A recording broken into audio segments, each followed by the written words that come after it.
Dead On with Randy Ulmer. You know, a lot of good archers and archery coaches think that there's only one right way to shoot a bow, and it's usually their way. Well, I'm of a different philosophy. I think that every individual will have their own unique way of shooting a bow and arrow, and it's usually the way that's going to be most comfortable for them, but more importantly, what is going to make them the most consistent.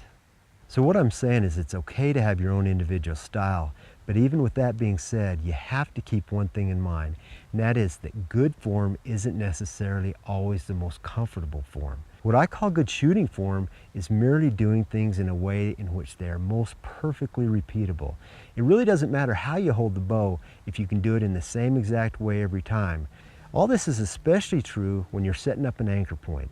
Most archery writers and even a few coaches will tell you that you have to have a rock-solid anchor point.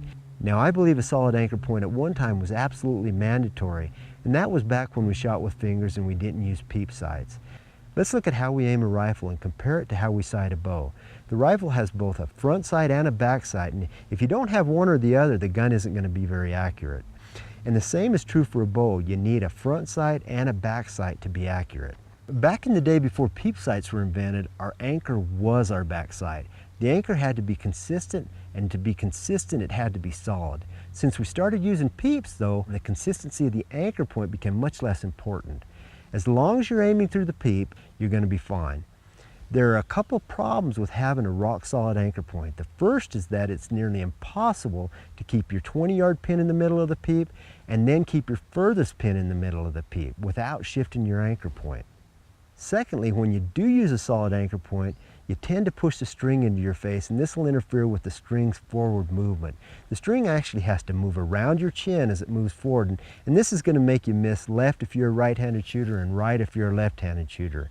Now, this isn't a problem if you can do it in exactly the same way each time. Unfortunately, it's almost impossible to push the string into your face exactly the same amount on each shot, so you're going to get left and right arrows. I use a really light touch on my anchor for just this reason. I can float my anchor up and down to use my closest pin and my furthest pin.